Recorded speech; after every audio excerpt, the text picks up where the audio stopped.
Welcome back, folks. Well, it's Sunday, and you see something that's a little bit different in here on this particular rack on this side of the shop. And yes, everybody knows what we're looking at. We're looking at a 70 C10. Now, you're probably wondering, where's the Mustang? It's right there. Actually, there were no leaks. Somebody, I don't know if I won the lottery or what, but we're back on the road again, made great progress with the Mustang. But our neighbor, Josh, good friend of ours right here in our area, has had this C10 in his shop for I don't know how long. He just bought it, I think, earlier this year. And he's sitting in his beautiful shop he has over here, and he hadn't been able to start it. And well, I don't know, we're trying to help him, but it looks like we've got a starter issue. So I bought a starter for it a while back, and I had to wait till I got a window for the Mustang where we could get it moved around and make progress and get it just about done before we brought it in. But we're just going to do a quick starter change out on this C10. And wow, is it ever beautiful. I love this color. And you can just look at this interior. Very, very nice. So I'm gonna get it up on the rack here in a little bit, and let's look at this engine here. And there you go, your typical chromed out small block Chevy. He said he's having some issues with the way it runs as well. So if I can get it started and running, I may do some tuning to it. It's got nice hardware on it, but it's all chromed out. Of course, the headers. And of course, it's your typical Chevrolet starter that, you know, get a little bit of sun comes out and they don't work. So another thing real quick, to all my C10 friends that y'all know these things so well, he closed the door and we were putting on the trailer, but now all of a sudden it doesn't budge. So I'm gonna ask in a separate video, any of my buddies out there with these C10s have an idea, and it's so pretty inside. I don't want to get fingerprints on this truck, so I might not, and Josh is not worried about me messing with it, but I was trying to help him out. But anyway, yep, let's get this thing on the rack and let's see what we can find out. All right, so there's our starter on top of our fluid lines. As you can see, the solenoid is really tugging the block on this one. It's not too terribly close to the headers. But we're gonna get it pulled and take the wires off and see what we got. So here we go.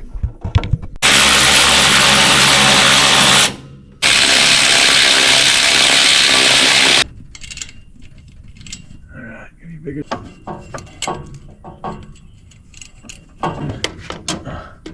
So I'll have to use. Okay.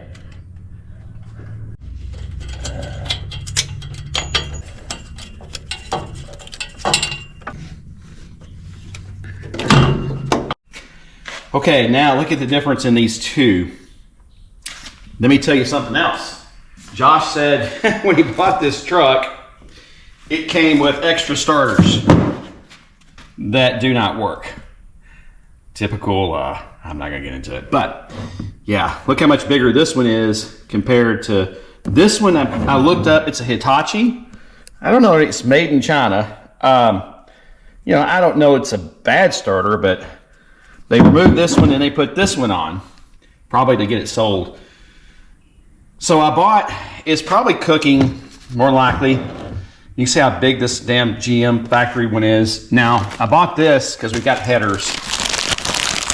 I'm going to wrap this starter from Summit, help give it a little protection against those headers. So we'll get this wrapped and get it on. And I'm just measuring, gonna look here. Looks like we're already clocked properly. Hopefully we got the same gear here, because there's two different teeth. So I've got to check this, make sure we're the same. So let's check that. Okay, a couple things I noticed here. For as far as the starter goes, we had a yellow wire here, and then the purple wire comes from the ignition, goes to the starter, and then of course your lug coming from the battery. If I remember correctly, this thing has a brand new wiring harness in it, but they wired this thing as if it was running the old points and condenser style ignition system that would have had a resistor wire. The newer, when they went to electronic ignition later on, all you had was a purple wire and then the main lug. And what it was, it gave voltage, I think, to the coil, full 12 volts. And then when you let off the key, it would go back to 8. Gotta remember, this is back when you had points and condenser and you had an 8-volt coil or whatever it was on some of these cars and trucks. So we're going to wrap this for now. And we're just going to use the purple wire because this has an electronic ignition in it. And we really, for whatever reason, I'm not sure why they had this.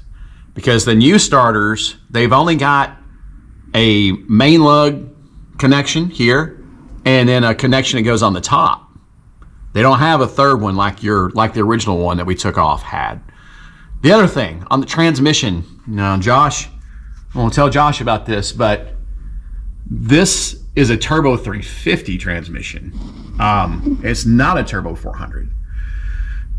I'm not sure if Josh knows, maybe he does know, but you look here, I need to find out, they cut the kickdown. They have cut this, as you GM guys know, this is just your kickdown cable and it goes up to the carburetor linkage. And it just pulls on that and there's a spring in here. So do we have a manual valve body in this transmission? If not, it's going to upshift and it's never going to downshift. And he complained that it had no power going up hills.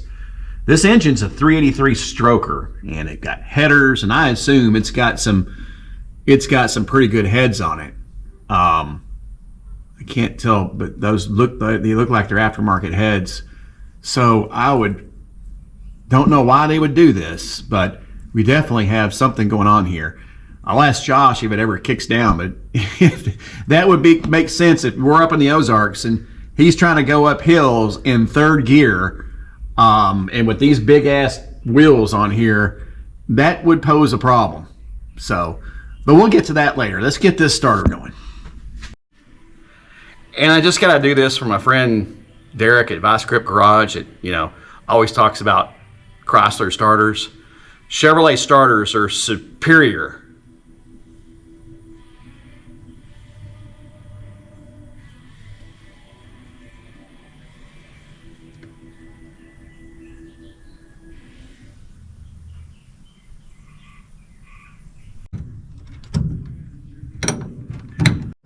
All right, so we got nothing when we tried to turn the key. Wouldn't do anything.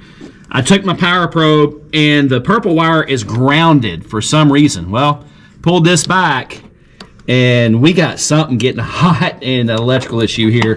Look at this bulkhead. Look at that. Look at that. Oh my gosh, that's all melted. I saw this on this side on the outside going in, and there's something. Look at that. Something's got hot. So you can tell there's nothing making contact here. So yeah, that's pretty bad. I'm gonna try to clean it with some electrical cleaner, but wow. Yeah, so let's see what we can get here. So somebody put a wiring harness in the front, but they got the old glass fuses here. And this is, I'm going to predict they put a big ass alternator on here and obviously kept all this stock, obviously the old glass fuses, and the amperage burned that bulkhead connector up, is what I'm gonna guess, because these things are, I can't tell if the fuses are good or not. Somebody like painted like they had overcoat or something, clear coat. But I'm gonna try to clean that.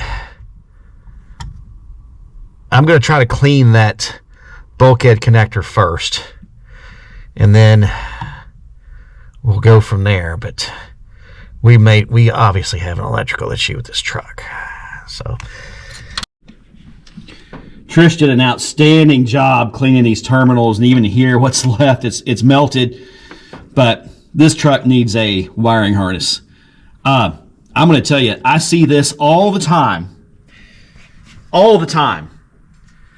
People will go all this trouble to put, they want every chrome, they want all this stuff, but they don't want to do the hard stuff. That's the simple stuff. Not simple, but it's all for naught. If you have a wiring harness that's, see, I'm 53, so it's a 55-year-old wiring harness. It has glass fuses still inside on the other side of this bulkhead connector, and I don't know how many amps this chrome alternator is putting out, but most likely it looks to me like we've probably put a crap load of amps through an old factory harness that was probably made for nothing more than a 40 amp alternator, maybe a 60 amp. But I see this all of the time. So now you got this thing right, you got this mess right here. This is a very nice truck, but they didn't take the time to put the wiring harness. It was I guess too difficult for him. Barry on his Mustang, he did it right. He said, okay, I'm gonna put a new wiring harness in it. So we put the EFI and everything. It works like a champ. It works like a charm. He can do whatever he wants now. He's got a wiring harness that will support 100 plus amps. Same way on the Barracuda. So here you go. So we're gonna try and make this thing work. I'm gonna keep going into the electrical, and let's see where we can end up. Let's get this thing back together.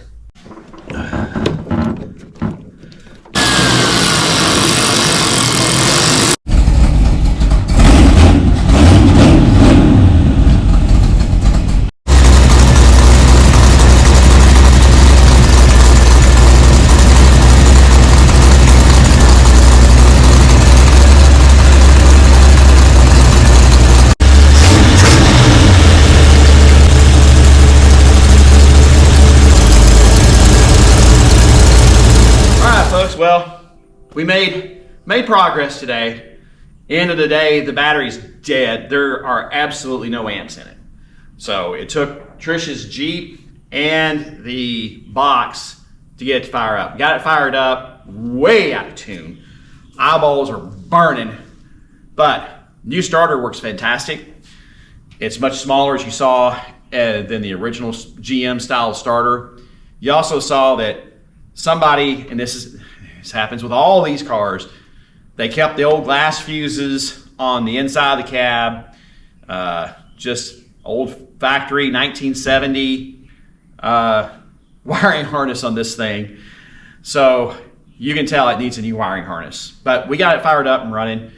I've got a business trip tomorrow, but I've left the battery out. Josh is gonna go get a big heavy duty battery for it, and then we'll have him on the road. The other thing, like I reiterated, just spoke with him a few minutes ago.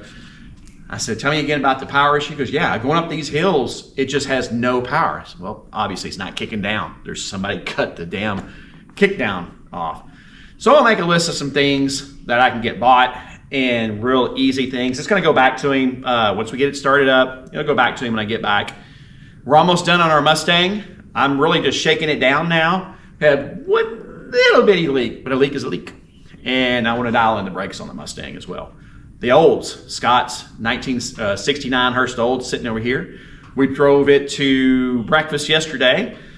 Choke is working good, but still need to fine tune the choke. Our fan clutch came in, so we'll be putting the new clutch on to test the cooling, see if that improves the cooling on the Hurst Olds. And of course, I ordered my coilover suspension for the Barracuda, but that's going to be coming later on once we get our customers taken care of. So, if you haven't, please like, share, subscribe. For you Chevy guys, yeah, I don't want to hear it. And work on the Chevys too. Don't give me that. So, again, I hope everybody has a great Sunday, and thanks for tuning in.